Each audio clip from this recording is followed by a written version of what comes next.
Come ride the little train that is rolling down the tracks to the junction. Forget about your cares, it is time to relax at the junction.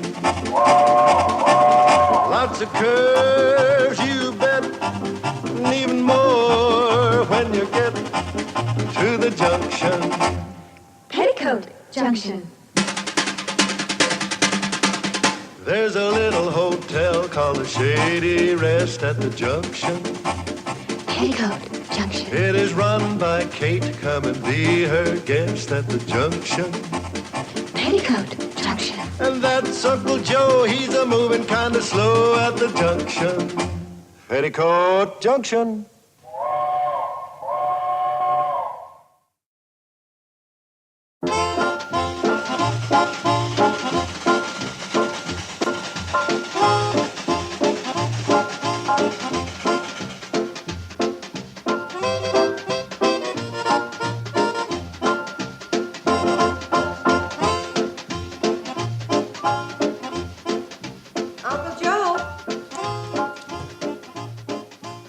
Betty says one of the salesmen left. Did he settle up his bill? Yeah, I took care of it. Well, I'm sure glad somebody checked out. Business has been terrible lately. Well, losing guests don't improve it any. Oh, I know, but it gives us some cash to feed the ones we have left. Where is it? This here feller didn't pay me in cash. Oh, well, I'm sure his check's good. Yeah, of course it is. He didn't give me a check either. Oh, no, Uncle Joe, not again. What do you mean? You let him pay you off in useless sample merchandise, didn't you? I did no such thing. Oh, thank goodness. For a minute, you gave me quite a turn. There ain't nothing useless about this sample merchandise. You just spun me the whole way around. Wait till I show you what I wangled out of that salesman. Hey, this is the best deal yet.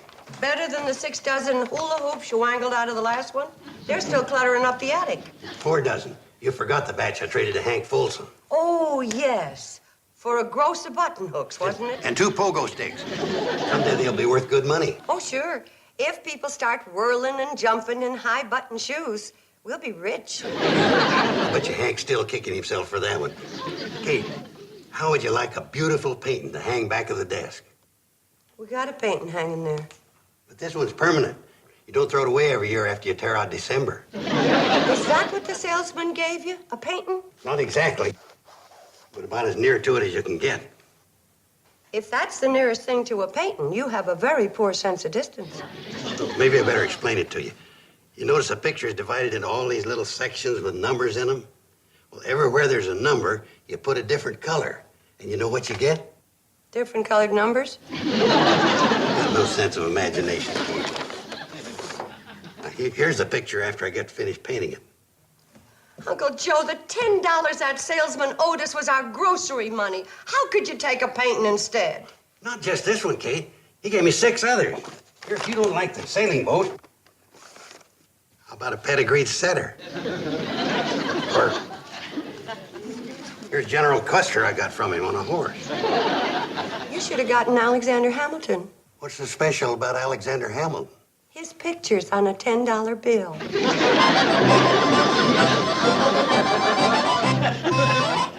He's number 13 green.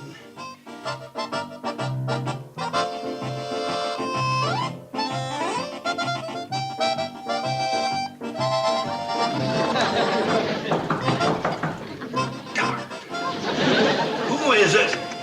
It's nearly dinner time, Uncle Joe. Mom asked me to see if you were ready. Pretty soon, Betty Jo. I'm just putting the finishing touches on my painting. Here, hold this up first, pal. I want to make sure I got it right. Is this what you're painting?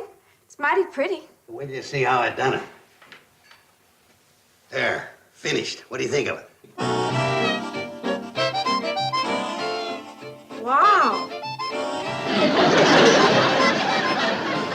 Of course, I can't take all the credit. I just copied it from the model.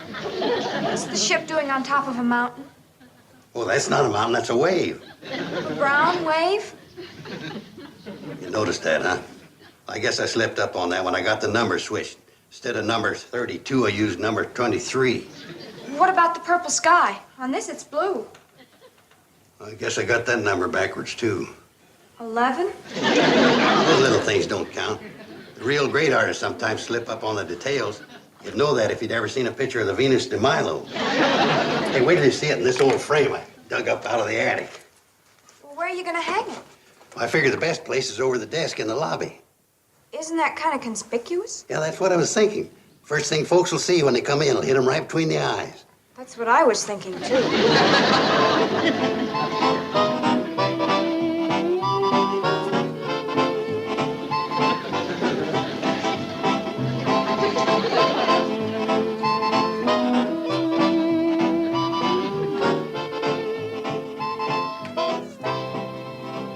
Joe, you better take this laundry upstairs. The cannonball's in. I gotta get dinner started. And besides, I was... Well, you could have waited till I had a hold of it. Well, you seen the picture. How's it hit you? right between the eyes.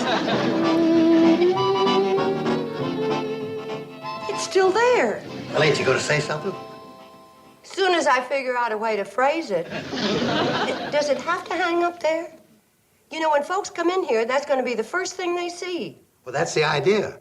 Stranger comes through the door, walks over to the desk, trying to make up his mind whether to check in, looks up, sees a picture, and makes up his mind. Now you're getting the idea.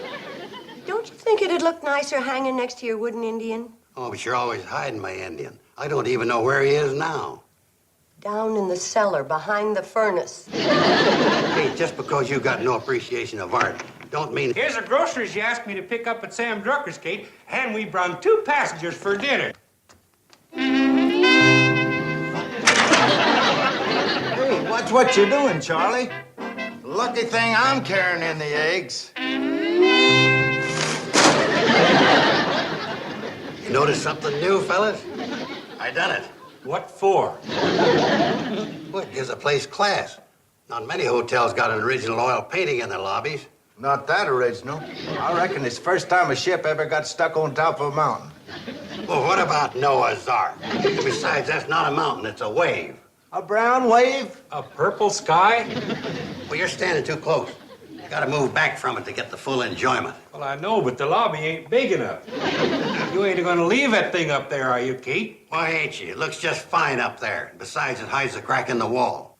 What crack? The one I made when I hung it up. Personally, I prefer a crack in the wall. Personally, I don't think the wall's the only thing around here that's cracked. That painting hangs just where it is, and I don't want to argue about it no more. I declare. Sometimes that man's just like a mule. Worse, a mule could paint 10 times better than that.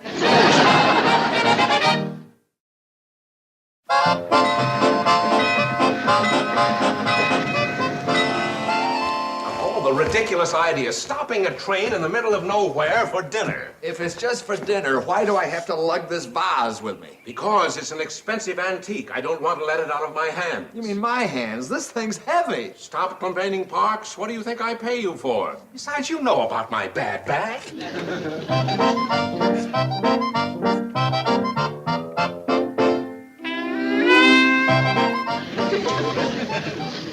Before you come in any further, you better hand me that vase. What about your bad back? Never mind my back. Hand me the vase. Well, it's all right with me, but I don't understand why all of a sudden you want...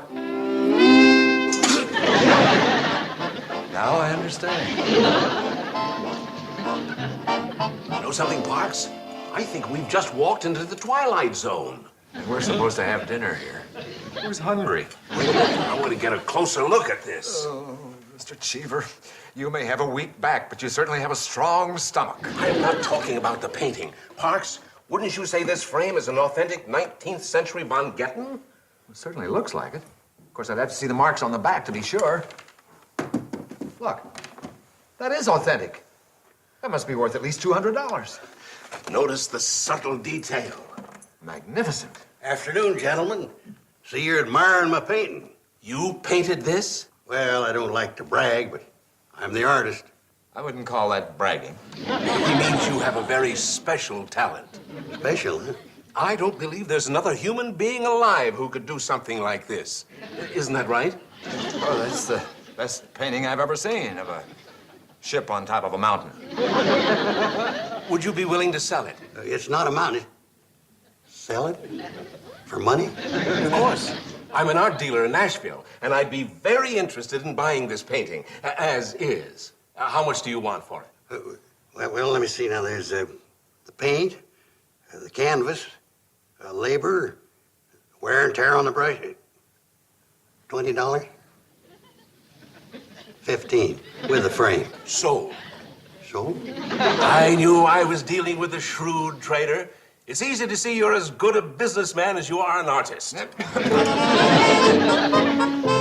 I'll warn you, Kate, you leave that thing hanging up there won't be a guest left in the hotel. Oh, was it really that bad? You ought to see it. Billy Joe, that's not a nice thing to say to your sister.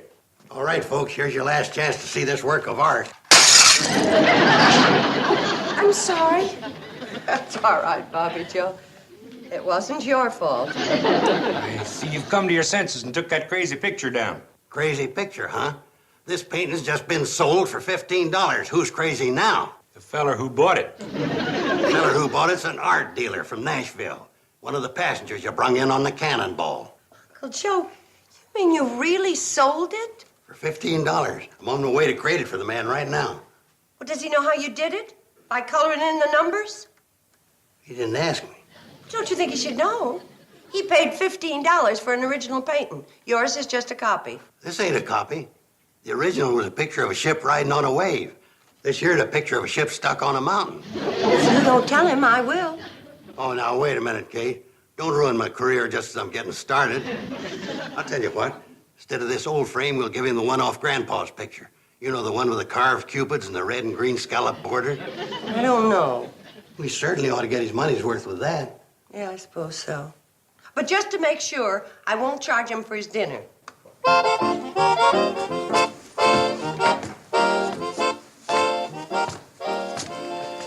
Thank you, Mrs. Bradley, for the lovely dinner. And thank you, Mr. Carson, for the incredible work of art. We'd better get going. They're calling us. I'll carry it down the train for you. No extra charge. As I always say, there's no accounting for taste. Do you think Uncle Joe is really talented? Well, Mr. Cheever is an art dealer, and you heard how he kept calling the painting incredible. Well, for all we know, Uncle Joe could be a genius. Uncle Joe, a genius. That'd be nice. It would keep him occupied in his later years. You know, it's just possible that Uncle Joe was a primitive. Bobby Joe. Mom, I mean it. He shows all the signs of being one. Oh, I don't think so. Maybe his forehead slants back a bit, but his chin doesn't recede. Either one of them. Mom, a primitive is what they call artists without any training. Oh? Sure. There was a woman called Grandma Moses up in New England who started painting when she was in her 70s. She never studied in her life, but her paintings are in all the famous museums. Well, that explains it. Uncle Joe must be a primitive. Still putting me on, eh, Kate? Oh, no, Uncle Joe, you don't understand. A primitive is what they call a famous artist who hasn't had any training. What Mom meant is that you could be another Grandma Moses. Grandma Moses? I ain't even married. Bobby Joe's talking about an old lady who was a famous artist. And that's the way she signed her paintings, Grandma Moses. Grandma Moses, huh? And you say she was a great artist? Her pictures are in all the museums. Say, that inspires me to another great original idea. From now on, I'll sign all my pictures, Uncle Joe. Excuse me, dear. Uncle Joe, I hope that this career in painting will make you very, very happy, but I wouldn't bank on it too much. Well, I am banking on it. It's the first chance in my life I've had a chance to be somebody and be respected by the people around here. Uncle Joe, I respect you, and so do the girls. Yeah, but you don't count. No, I mean, well, you know what I mean. Sure. You know, it's important for a man to feel that he's accomplished something in life and not just been a drag on his loved ones. But you haven't been a drag on us. We love and respect you. Oh, go on, Kate. That's true. Oh, I'll admit there have been times when that love and respect have skidded mighty close to irritation, but nobody's more important to us than you. Thanks, Kate. Knowing you and the girls think that way about me makes me feel great. I want you to be proud of me. That's why I gotta make good. I just gotta. I know, Uncle Joe. I know.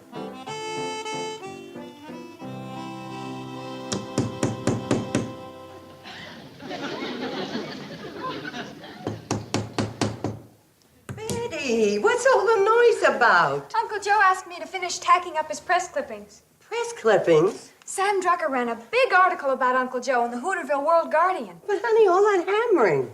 You think Sam Drucker prints only one copy of his paper?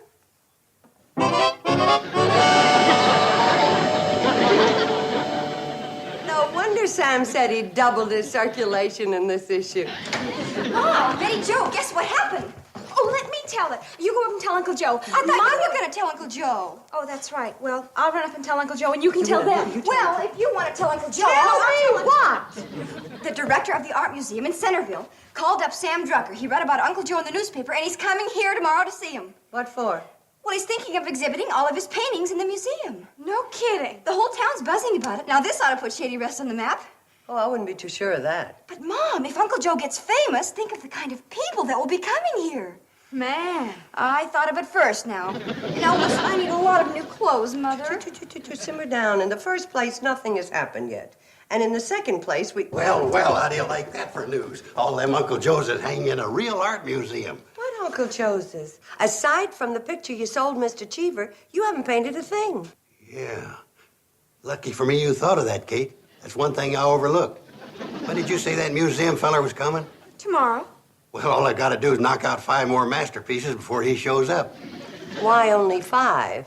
That's all the canvases I got left. Say, one of you girls better come along. I'll need you for the pictures. As a model? No, I want you to read off the numbers to me.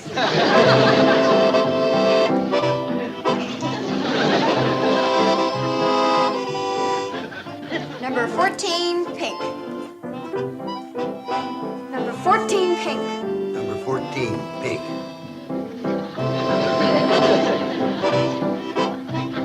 Number 21, violet. Number 21, violet. Number 21, violet. Careful, Uncle Joe, you're sloshing it over the lines. Who's the primitive around here, you or me? You are, Uncle Joe, but this one's beginning to look like a primitive's primitive. When I paint whole hog. Bring on that museum fella.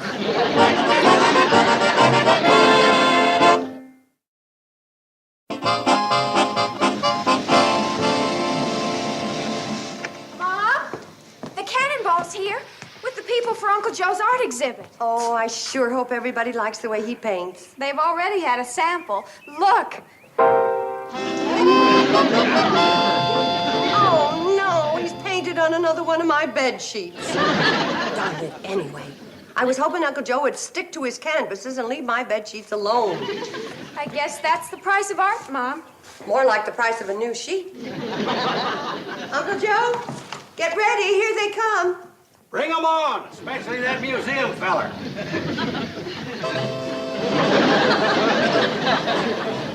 Lovely. Dandy. Work of art. Exquisite.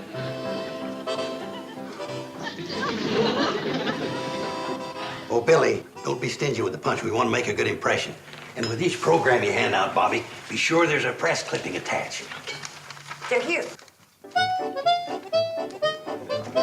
What's this? Program. You know, you can't tell the paintings without a program. You can say that again. And now let's not block the doorway, folks. Everyone's entitled to a view of the pictures.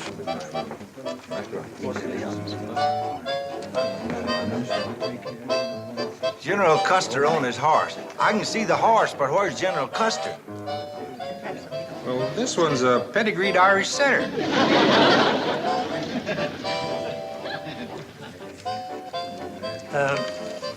I'm E.T. Gibbs from the Centerville Museum. Well, welcome to the Shady Rest Gallery, Mr. Gibbs. Howdy.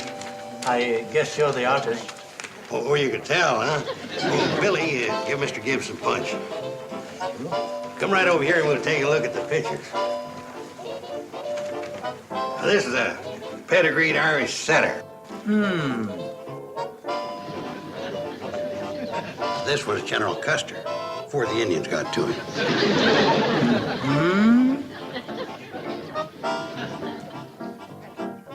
I call this one Church with Steeple.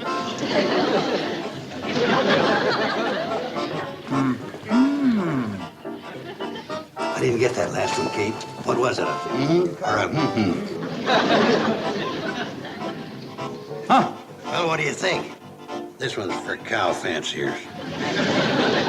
Mr. Carson, I've seen Impressionism, Expressionism, Cubism, Surrealism. But this is pure sadism. You couldn't even follow the numbers. Petticoat, maybe you better have some punch. Come in.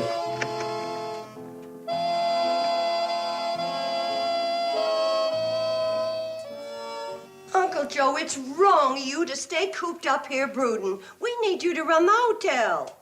You just have to get along the best you can without me. My mind won't concentrate after being laughed at by all them folks from Hooterville. You mustn't feel bad, Uncle Joe. You're not the only great artist to be laughed at by the masses. Were they there, too? What Petticoat means is that there were a lot of important painters who weren't appreciated while they were still alive. Like Rembrandt. He didn't become famous until 100 years after he died. It may be all right for Rembrandt, but I'd rather be around when it happened. Uncle Joe, you're just not doing any good grieving just because... The cannonball. And they're signaling they brought someone. I better get on down. You keep talking about those important artists, but stick to the live ones.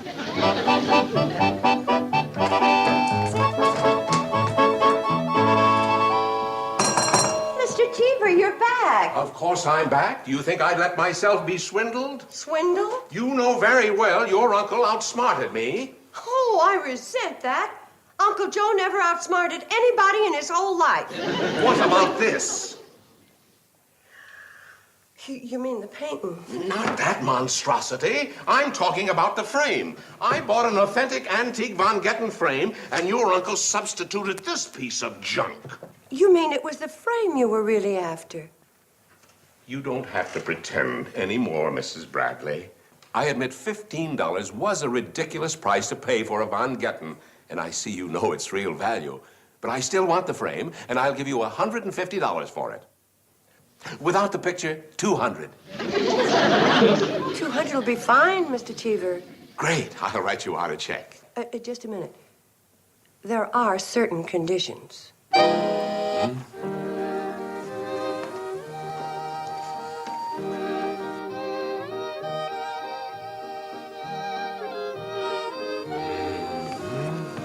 Kate, I think I'll go back to bed. I'll buy them. You mean you like them? I said I'll buy them. Mr. Carson, I didn't think it was possible, but you did it again. Well, thank you, Mr. Cheever. How about $40? I'll pack them up No, for no, you. no, no. Mr. Cheever means $40 apiece. What are you trying to do, Kate? Isn't that right, Mr. Cheever? Naturally. But that's $200. Well, $200 is a fair price, but on one condition. Kate. That you give back Grandpa's frame and take the old one. Kate. But there's just one thing. Uh-oh. I have a condition. I think I'm getting one. This is a unique collection. I mean, these paintings are the only ones of their kind. That makes them more valuable, huh? Well, maybe not right now. Maybe not in your lifetime, Mr. Carson. But there's no telling what they might be worth if these are the only ones there are after you're gone. Like Rembrandt.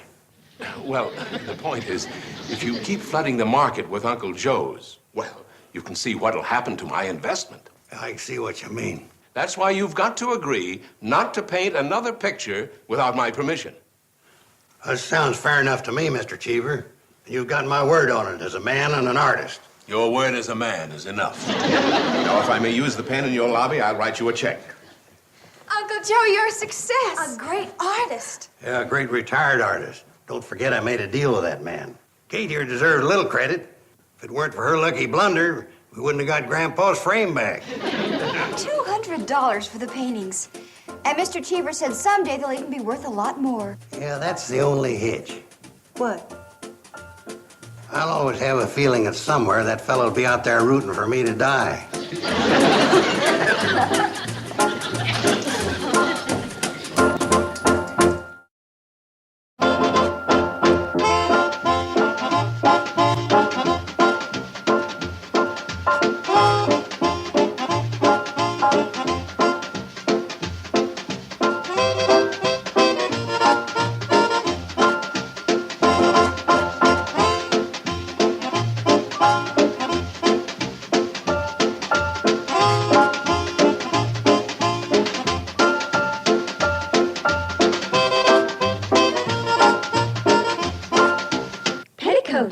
Junction.